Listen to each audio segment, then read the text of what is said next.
इससे ज्यादा कोई नहीं पहचानता। उसका अगला कदम क्या होगा, I understand. Then remember what I taught you, Khalid. Nuclear missile की स्टोरी। साल 1965 फेब के महीने के कुछ दिन पहले ही मोहन सिंह कोहाली के पास एक आदमी आता है और कहता है कि उसे माउंट एवरेस्ट की तैयारी छोड़ वो उसके साथ कंचनजंगा की चढ़ाई करने चले। वो आदमी और कोई नहीं बल्कि एक मशहूर पर्वतरोही बैरी बिशप होता है, जो नेशनल जियोग्राफिक चैनल के लिए फिलहाल फोटोग्राफी का काम करता है। उसके संबंध CIA से भी जुड़े हुए हैं। कोहाली बैरी बिशप से वाकिफ था, पर बैरी बिशप की इस अचानक से हुई मुलाकात और इस अजीब सी रिक्वेस्ट को कोहाली समझ ही नहीं पा रहा था। सालों से माउंट एवरेस्ट पर चढ़ने की तैयारी की थी, तो वो भला कंचनजंगा क्यों चढ़े? कोहाली ने जब ये सवाल बैरी बिशप से पूछा तो उसका कोई जवाब नहीं मिला। कंचनजंगा की चढ़ाई क्यों करनी है, कोई जवाब नहीं मिला और बैरी बिशप बिना कोहाली के बातों का जवाब दिए वहां से चले जाते हैं। बैरी बिशप के बारे में मोहन सिंह कोहाली इंडियन IB यानी कि इंटेलिजेंस ब्यूरो को एक चिट्ठी लिखते हैं। खत में वो लिखते हैं कि मशहूर पर्वतरोही बैरी बिशप उनसे मिलने आए थे और वो माउंट एवरेस्ट की चढ़ाई छोड़ उनके साथ कंचनजंगा की ही इन पहाड़ियों पर चढ़ाई की बात कर रहे थे, जो कि नेपाल और सिक्किम के बॉर्डर पर है। उन्हें बैरी बिशप की बातों से किसी साजिश की बू आ रही है। जो भी है, इंटेलिजेंस ब्यूरो को इस बात की तहसील से जांच करनी चाहिए। मोहन सिंह मलिक को तार भेजकर निश्चिंत हो जाता है, पर उसे ये नहीं पता था कि बैरी बिशप को भेजने वाला इंसान कोई और नहीं बल्कि खुद मलिक ही था।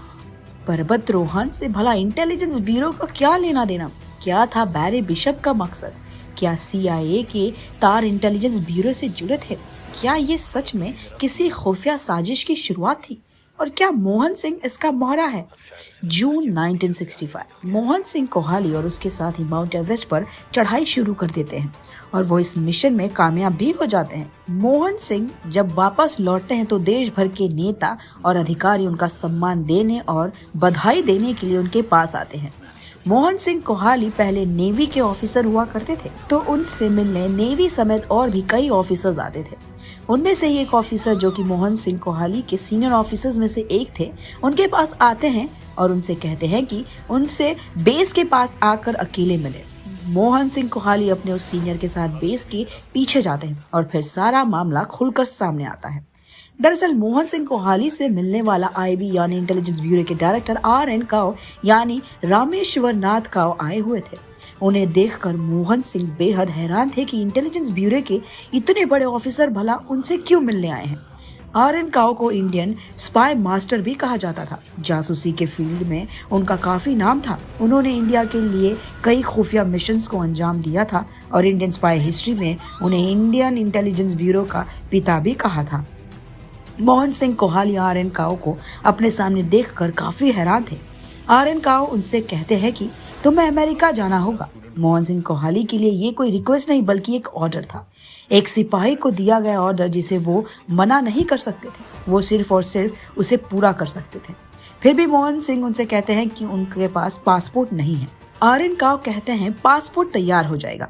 तब मोहन सिंह कहते हैं कि उन्हें सदन में निमंत्रित किया गया है और उन्हें अगले दिन PM और राष्ट्रपति से भी मिलना है। तब कुछ सोचकर RN काव मोहन सिंह से कहते हैं कि ठीक है, तुम 1-2 दिन ले लो और 2 दिन बाद ही जाना। अगले 2 दिन बाद कोहाली पहुंच जाते हैं अमेरिका, जहां उन्हें 3 और पर्वतरोहियों और अमेरिका सेना से जवानों के साथ मिलकर एक मिशन को अंजाम देना था और इस मिशन को लीड कर रहे थे बैरी बिशप। मोहन सिंह समझ जाते हैं कि उनसे बैरी बिशप इसलिए मिलने आए थे। दरअसल बैरी बिशप उस समय के अमेरिका फौज के chief of staff general Curtis LeMay के साथ काम करते थे और उनके खास थे। कुर्तुस लिमय को अमेरिकी इतिहास का सबसे क्रूर जनरल भी माना जाता था। वो कुर्तुस लिमय ही था जिसने जापान पर न्यूक्लियर वेपन्स बरसाया था और उसने ही ये कहा था कि अमेरिका अपने दुश्मनों को हराने के लिए 3rd वर्ल्ड वॉर भी करने से पीछे नहीं हटेगा। और उस समय उसकी निगाह थी चाइना के ऊपर, जो न्यूक्लियर वेपन्स बनाने की होड़ में लगा हुआ था। पर उस समय सैटेलाइट की कोई भी व्यवस्था नहीं थी, जिसके कारण बैरी बिशप ने ही लिमे को ये तरीका बताया कि उन्हें कंचनजंगा की पहाड़ियों पर लिसनिंग डिवाइस लगाना चाहिए, जिससे कि उन्हें चाइना की हर खबर मिलती रहे। वो ऐसा पाकिस्तान की पहाड़ियों पर से भी कर सकते थे, पर उन्हें पाकिस्तान पर भरोसा नहीं था और 1 साल पहले ही भारत चाइना की मार झेल चुका था और कहते हैं ना, दुश्मन का दुश्मन दोस्त होता है। फिर क्या था, वहीं से इस मिशन की प्लानिंग स्टार्ट हो गई। इंडियन और अमेरिकन सेना के मेल से ये मिशन कंप्लीट होना था। मोहन सिंह को अमेरिका से मिशन के बाकी लोगों के साथ अलास्का के अमेरिका फोर्स के बेस पर ले जाया गया, जहां उनकी ट्रेनिंग होनी थी। मोहन सिंह और बाकी सभी पर्वतरोही तैयार थे अपने इस मिशन के लिए, पर कोहाली इस मिशन की सक्सेस को लेकर काफी चिंतित थे। ये मिशन 7 फेजेस में होना था और इन सब में से सबसे मुश्किल था उस 57 केजी के डिवाइस को चोटी तक ढोकर लेकर जाना। और माउंटेन क्लाइंबिंग का सीजन भी कुछ ही दिनों तक रहता है और इसलिए उन्होंने ये बात अपने सीनियर्स तक पहुंचाई कि कहीं ऐसा ना हो कि उन्हें मिशन आधी अधूरी पर ही छोड़ना पड़े और वापस लौटकर आना पड़े। इतने भारी वजन के डिवाइस लेकर पर्वतरोहण करना और वो भी 7 बार पॉसिबल नहीं है।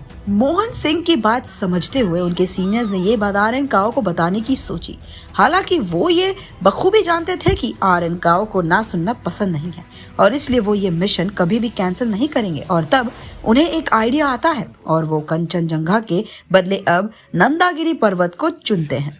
कंचनजंगा के मुकाबले नंदागिरी पर्वत पर चढ़ाई करना आसान था और उसकी ऊंचाई भी इस मिशन को पूरा करने के लिए काफी थी। अब कंचनजंगा से मिशन को हटाकर नंदागिरी पर शिफ्ट किया जाता है। मोहन सिंह और बैरी बिशप अपनी टीम के साथ सितंबर के महीने में पर्वतरोहण स्टार्ट करते हैं। नंदागिरी पर्वत तक लिसनिंग डिवाइसेस को सक्सेसफुली पहुंचा दिया जाता है, पर अब जरूरत थी उस लिसनिंग डिवाइस को चलाने के लिए एक पावर सप्लाई की।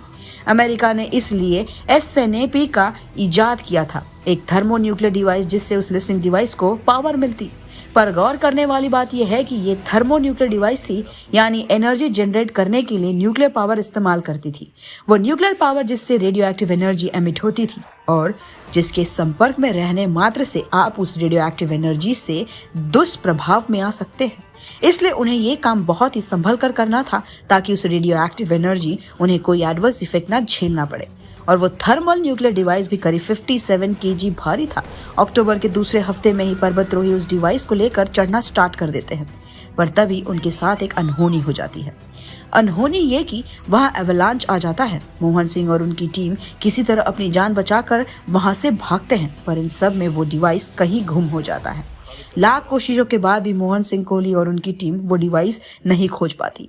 मिशन फेल हो जाता है और ये खबर आर.एन. काओ तक पहुंचती है और आर.एन. काओ के द्वारा ये बात रक्षा मंत्रालय यानी गृह मंत्री के पास पहुंचती है। उनका ये मिशन अब उनके लिए बहुत बड़ा खतरा बन चुका था।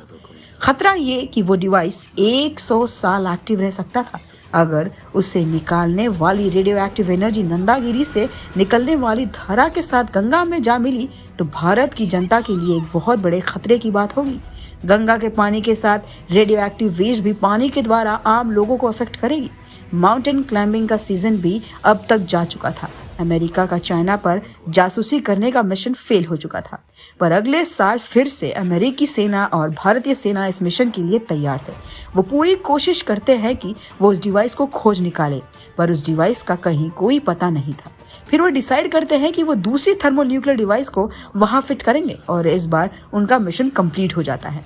अमेरिका का मिशन कंप्लीट हो जाता है, पर इंडिया के लिए एक सिरदर्द दी जाता है। अब जब भी हिमालयन रीजन में कोई भी भूस्खलन होती है या कोई अर्थक्वेक आता है तो सरकार और इंटेलिजेंस ब्यूरो को यही डर सताता है कि कहीं वो न्यूक्लियर डिवाइस एक्टिव तो नहीं हो गया, कहीं वो गंगा तक जाने वाली धारा से तो किसी तरह नहीं मिल गया।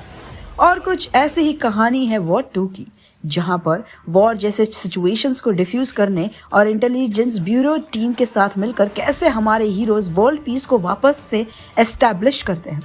ऐसे इंडियन स्पाई की कहानी को लेकर आ रहे हैं बड़े पर्दे पर जल्द ही।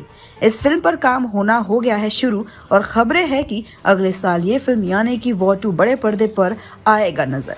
कमेंट्स में बताइए, क्या आप भी बनना चाहते हैं जासूस? क्या आपको भी पसंद है जासूसी फिल्म्स? और तब तक के लिए देखते रहिए पॉलीग्राफ स्टूडियोज।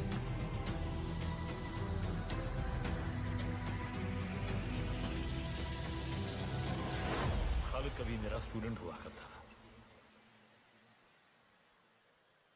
उसे लगता है कि अपने टीचर से आगे निकल गया।